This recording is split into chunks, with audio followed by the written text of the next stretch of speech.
Ciao a tutti, oggi faremo l'unboxing della Razer Deathstalker, finalmente arrivata a casa con il layout americano. Infatti i tasti sono gli stessi, però cambiano giusto le disposizioni di alcune punteggiature.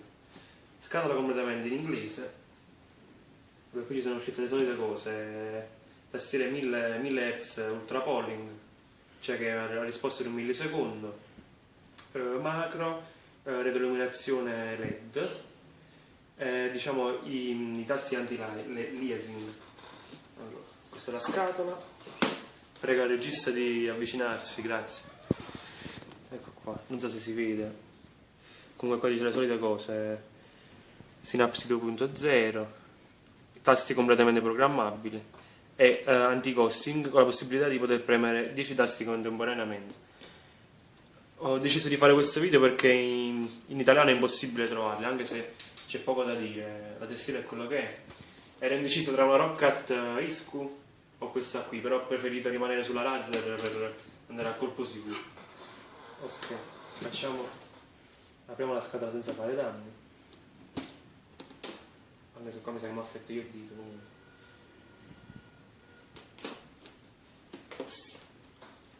No, devo per forza aprirlo da qua.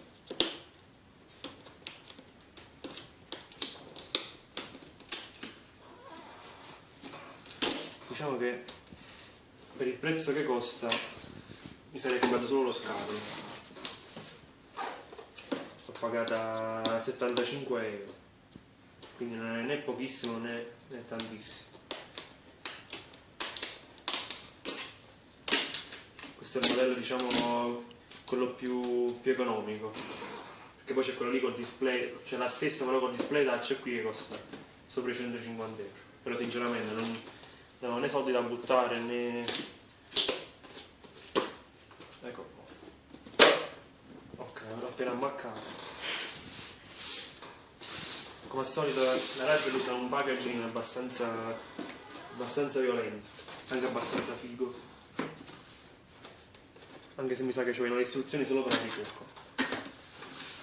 For gamers by gamers.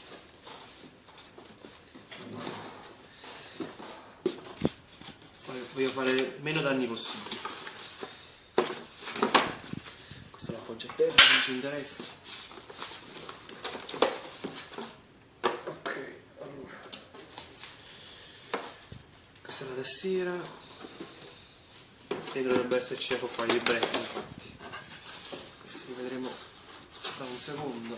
Sotto penso non ci sia niente, infatti. Questa qui la metto.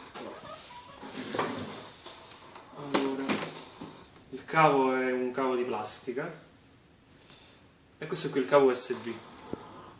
Questo dovrebbe essere placcato in oro, quindi per una maggior conducibilità, non so il termine. Comunque diciamo che la placcatura in oro è la migliore, perché conduce meglio l'elettricità. Allora, già a tatto la tastiera è molto sottile, quindi togliamo sta plastica inutile, cioè inutile per modo di dire, però ecco qua. Allora, i tasti sono, diciamo, la tastiera è molto, i tasti sono molto bassi, quindi permettono di premerli molto facilmente e più velocemente. Qui c'è il poggiapolsi con la pellicola trasparente. Che è successo? Il cameraman si è emozionato, non so cosa ha in mente in questo momento. Ok, qui c'è il poggiapolsi con il simbolo della Razer. Allora, i tasti si la QWERTY, cambia giusto qualcosina.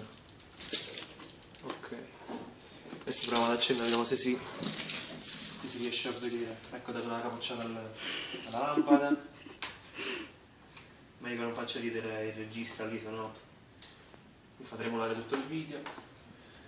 È una plastica molto flessibile, quindi non è molto rigida. Devo scommettere che non si illumina.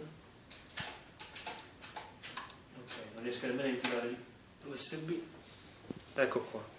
Facciamo una cosa, spegniamo questa ecco qua, si vede. Allora, ecco qua, la tastiera retroilluminata, devo dire anche abbastanza, molto comoda, non abbastanza, molto comoda. Poggiapolso è abbastanza tranquillo. Voglio spegnere anche la luce.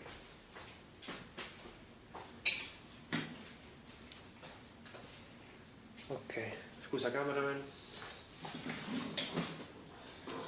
Allora, devo dire che al buio si vede benissimo, anche in una certa angolazione si riescono a vedere tutti i tasti. Forse se siamo troppo curvi si vede un po' la retroilluminazione sotto i tasti, però non è un problema, anche perché avvicinandoci al monitor si vedono molto tranquillamente. Mi piacciono assai.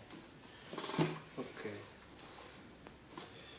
Questi sono tasti che vabbè dovrò vedere successivamente tramite il computer, comunque sono i classici, sono quelli per i volumi, quello per questo cos'è? Non lo so, non si sa. E la tastierina. Ok. Fai un altro. Mi piace molto il carattere utilizzato per la tastiera. Ok. Vediamo i libretti. Cameraman, prego. I classici adesivi della Razer che sono in tutti i prodotti, per quello che li paghi ovviamente li regalano. Questo qui dovrebbe essere certificato medico, incollato con Attack. Okay. Vabbè, welcome to Team Razer. Seguici su Facebook, seguici su Twitter, eccetera eccetera. Qua parla del Synapse 2.0 per poter programmare la tastiera. Questo cos'è? Ah, questo qua è il libretto di istruzioni. Penso sia solo in sì, solo in inglese. Qua ti spiega ovviamente, è molto difficile attaccare la tastiera all'USB. F.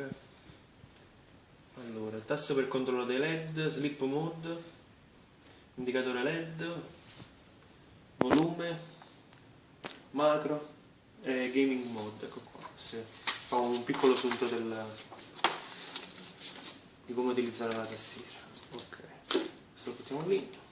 Questo qui è un bel malloppone.